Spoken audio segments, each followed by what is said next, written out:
வணக்கம் உறவுகளே. முருகன் வீலாக் வெளிநாட்டு செய்திகள் வாசிப்பது உங்கள் முருகன். முதலில் தலைப்புச் செய்திகள்.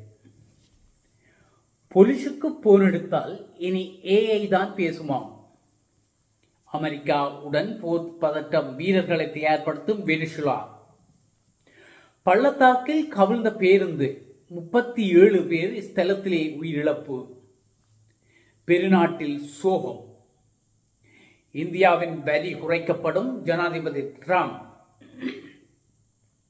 அறிமுக நிகழ்வின் போது சரிந்து விழுந்த ஏஐ ரோபோ, ரஷ்யாவின் தொழில்நுட்பத்தை விமர்சிக்கும் நெட்டிசன்கள். சூரிய கதிர்வீச்சு, பல இடங்களில் மின்தடை. நிறைவு பெற்றது தலைப்புச் செய்திகள். தொடர்பான விரிவான செய்திகள். கனடாவின் கால்டன் பிராந்திய போலீசார் அவசரமற்ற தொலைபேசி அழைப்புகளை நிர்வகிக்க தானியங்கி செயற்கை நுண்ணறிவு அமைப்பை அறிமுகப்படுத்தியுள்ளதாக சர்வதேச ஊடகங்கள் செய்தி வெளியிட்டுள்ளன. 911 அவசர அழைப்புகள் தொடர்ந்து மனித முகவர்கள் மூலம் மட்டுமே பராமரிக்கப்படும் எனவும், ஆனால் அவசரமற்ற அழைப்புகள் இனி SARA எனப்படும் நுண்ணறிவு குரல் உதவியாளர் மூலம் நிர்வகிக்கப்படும் எனவும் போலீஸ் துறையினர் வெளியிடப்பட்ட அறிவிப்பில் தெரிவிக்கப்பட்டுள்ளது. அழைப்பாளர்களிடம் சில குறுகிய கேள்விகள் கேட்டு அவர்களின் கேள்வி அமைப்பால் தீர்க்கக்கூடியதா அல்லது நேரடி அதிகாரிக்கு மாற்ற வேண்டியதா என்பதை SARA தீர்மானிக்கும் என அதிகாரிகள் தெரிவித்துள்ளனர். இந்த உரையாடல் நேரடியாக பதிவு செய்யப்பட்டு உரை வடிவில் மாற்றப்படும் என்றும் போலீஸ் துறையினர் தெரிவிக்கின்றனர். அவசர நிலை ஏற்படும் சூழ்நிலை, அழைப்பாளருக்கு ஆங்கிலம் பேச முடியாத நிலை, மொழிபெயர்ப்பு தேவைப்படுவது, அமைப்பு கேள்வியை புரிந்து கொள்ளாதது அல்லது சந்தேகத்திற்கான நடத்தை கண்டறியப்படுமாயின் உடனடியாக அந்த அழைப்பு மனித முகவருக்கு மாற்றப்படும் என அறிவிக்கப்பட்டுள்ளது. SARA அமைப்பின் செயல்திறனை நாங்கள் நம்புகிறோம் எனவும், தற்போது ஆண்டுக்கு சுமார் 1,60,000 அவசரமற்ற அழைப்புகள் கிடைக்கப்பெறுகின்றன எனவும், இந்த புதிய தொழில்நுட்பம் அவற்றை வேகமாக கையாள உதவும் எனவும் ஹால்டன் பிராந்திய போலீசார் தெரிவித்துள்ளனர்.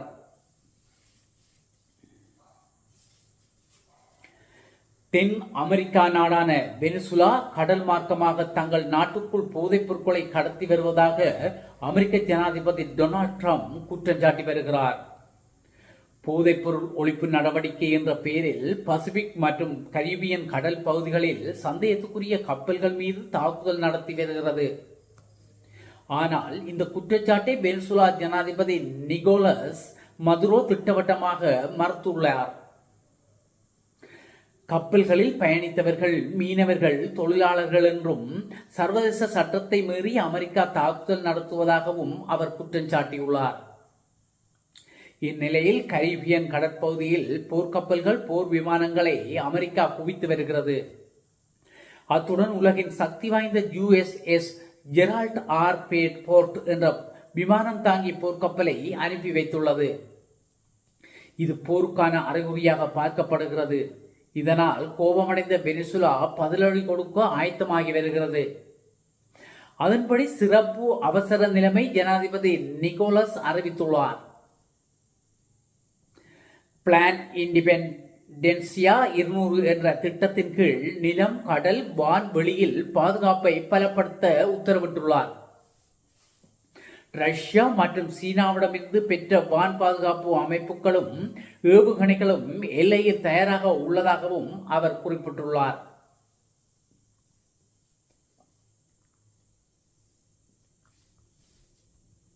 பெருநாட்டில் போதிய பாதுகாப்பு இல்லாத வீதிகள், உரிய எச்சரிக்கை அறிவிப்புகள் இல்லாமை ஆகியவற்றால் அடிக்கடி விபத்துக்கள் நிகழ்கின்றன. இந்நிலையில் பெருநாட்டை சிலி நாட்டுடன் இணைக்கும் சுர் நெடுஞ்சாலையில் சரக்கு வான் பேருந்து மோதி விபத்து ஏற்பட்டது. லாமோசாஸ் என்ற நிறுவனத்தின் பேருந்து காரவேலி மாகாணத்தில் உள்ள சாலா என்ற நகரத்தில் இருந்து அக்பிவா என்ற இடத்திற்கு சென்று கொண்டிருந்தது. அதில் மொத்தம் 60 பேர் இருந்தனர். வளைவு ஒன்றில் திரும்பும் போது எதிரே வந்த சரக்கு வான் ஒன்று மீது பேருந்து மோதியது. மோதிய வேகத்தில் 200 மீட்டர் ஆழம் கொண்ட பள்ளத்தாக்கில் பேருந்து உருண்டு விழுந்தது. சம்பவ இடத்திலேயே 37 பேர் பலியாகினார்கள். விபத்து குறித்து தகவலறிந்த தீயணைப்பு படை மற்றும் தீயணைப்பு துறையினர் மீட்பு குழுவினர் உடனடியாக அங்கு விரைந்தனர்.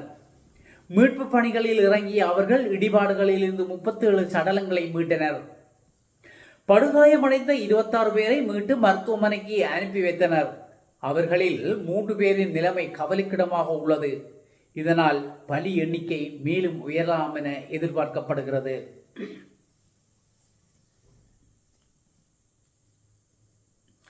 ரஷ்யாவில் அறிமுகப்படுத்தப்பட்ட முதல் செயற்கை நுண்ணறிவு ரோபோ பொதுமக்கள் முன்னிலையில் மேடையிலேயே தடுமாறி விழுந்தது. மாஸ்கோவில் நடந்த நிகழ்ச்சியில் AIDOL ஐடால் என்று பெயரிடப்பட்ட மனித உருவிலான AI ரோபோ அறிமுகப்படுத்தப்பட்டது. ராக்கி திரைப்படத்தின் இசை பின்னணியில் ஒலிக்க ரோபோ மிகவும் மெதுவாக மேடையில் நடந்து வந்து கூட்டத்தினரை பார்த்து கையசைத்தது. பின்னர் சில நிமிடங்களில் ரோபோ தடுமாறி கீழே சரிந்து விழுந்தது. இந்த வீடியோ இணையத்தில் வைரலாகியுள்ளது. தொழில்நுட்பம் குறித்து விமர்சனம் கிளம்பியுள்ளது. இது ரோபோவை தயாரித்த விஞ்ஞானிகளுக்கு தர்ம சங்கடத்தை கொடுத்துள்ளது. ரோபோ கீழே விழுந்ததும் அருகில் இருந்த ஊழியர்கள் உடனே மேடைக்கு ஓடிச் சென்று சரி செய்ய முயற்சித்தனர். ஆனால் இந்த முயற்சியும் கை கொடுக்கவில்லை. ரோபோவை உருவாக்கிய ரஷ்ய ரோபோட்டிக்ஸ் நிறுவனமான ஐடலின் தலைமை நிர்வாக அதிகாரி விளாடிமிர் பிதுகின் இந்த தவறு ஒரு அனுபவமாக மாறும் என கூட்டத்தில் இருந்தவர்களிடம் சமாளிக்கும் வகையில் பேசினார். எலான் மஸ்க் டெஸ்லா மாநாட்டின் தனது ரோபோவுடன் ஆடிய வீடியோ வைரலானதை அடுத்து ரஷ்ய ரோபோ விழுந்த இந்த சம்பவம் நடந்துள்ளது. எலான் மஸ்கின் பழைய ரோபோ வீடியோகளுடன் ஒப்பிட்டு இதுதான் ரஷ்யாவின் தொழில்நுட்ப திறனா என நெட்டிசன்கள் சரமாரியாக விமர்சித்து வருகின்றன. ரோபோ கீழே விழுந்த வீடியோவை பதிவிட்டு ஏராளமானோர் விமர்சித்திருந்தாலும் ஒரு சிலர் ரோபோவை உருவாக்குவது சாதாரண விடயமல்ல என கருத்துக்களை பதிவு செய்துள்ளனர். ஒவ்வொரு வகையும் முந்தியதை விட 10 மடங்கு ஆற்றல் கொண்டது. தற்போது X5.1 வகை என தெரிவிக்கப்படுகிறது. சூரியனிலிருந்து அதிக வீரியம் வாய்ந்த கதிர்வீச்சு வெளிப்பட்டதால் ஐரோப்பா ஆப்பிரிக்கா கண்டம் முழுவதும் தொலைத்தொடர்பு பாதிக்கப்பட்டுள்ளது. பெரும்பாலான இடங்களில் மின்தடைகளும் ஏற்பட்டுள்ளன. அமெரிக்காவின் வாஷிங்டனில் உள்ள NOAA எனப்படும் கடல் மற்றும் வளிமண்டலத்தை ஆய்வு செய்யும் முன்னணி அறிவியல் மையம் கடந்த செவ்வாய்க்கிழமை சூரியனிலிருந்து அதிக வீரியம் வாய்ந்த கதிர்வீச்சு வெளிப்பட்டதை உறுதி செய்துள்ளது. இது 2025ஆம் ஆண்டின் பதிவான வலுவான சூரிய கதிர்வீச்சு என்று அந்த மையம் தெரிவித்துள்ளது. ஆராய்ச்சியாளர்கள் சூரிய கதிர்வீச்சை ABCMX என 5 வகைகளாக பிரித்து வைத்துள்ளனர். ஒவ்வொரு வகையும் முந்தையதை விட 10 மடங்கு ஆற்றல் கொண்டதாகவும் தற்போது X5.1 என வகைப்படுத்தப்பட்ட சூரிய கதிர்வீச்சு நிகழ்ந்துள்ளதாக NOAA தெரிவித்துள்ளது. அது செயற்கைக்கோள் தொடர்புகள் GPS எனப்படும் இருப்பிடத்தை அடையாளம் காட்டும் அமைப்பு மற்றும் மின்சார கட்டமைப்புகளை பாதிக்கும் திறன் கொண்டது. அந்த வகையில் தற்போது ஏற்பட்டுள்ள சூரிய கதிர்வீச்சால் ஐரோப்பாவில் மற்றும் ஆப்பிரிக்காவில் ரேடியோ அலைவரிசையை தாக்கியது. இதனால் இந்த கண்டங்களில் உள்ள பெரும்பாலான நாடுகளில் தொலைத்தொடர்பு வசதி பாதிக்கப்பட்டுள்ளது. மேலும் மின்சார தடையும் ஏற்பட்டதாக தகவல்கள் தெரிவிக்கின்றன. வெளிநாட்டு செய்திகளை தெளிவாகவும் தினமும் கேட்பதற்கு முருகன் வீலாக்கை சப்ஸ்கிரைப் பண்ணுங்கள். சப்ஸ்கிரைப் பண்ணி ஷேர் பண்ணி லைக் பண்ணுங்கள். உறவுகள் அனைவரையும் வினயமாக கேட்டுக்கொள்வது முருகன் வீலாக் இணையதளத்தினை சப்ஸ்கிரைப் பண்ணி ஆதரவு தாருங்கள். உங்களுக்கு தினமும் வெளிநாட்டு செய்திகள் இதில் தரப்படும். ஆகவே எங்கள் செய்திகளை பார்த்து பயன்பெறுவீர், எங்களுக்கும் ஆதரவு தருவீர்கள் என கேட்டுக்கொண்டு இந்த செய்தியில் இருந்து விடைபெற்றுக் கொள்பவர் உங்கள் முருகன். மீண்டும் இன்னும் ஒரு காணொளியில் சந்திக்கும் வரை நன்றி, வணக்கம்.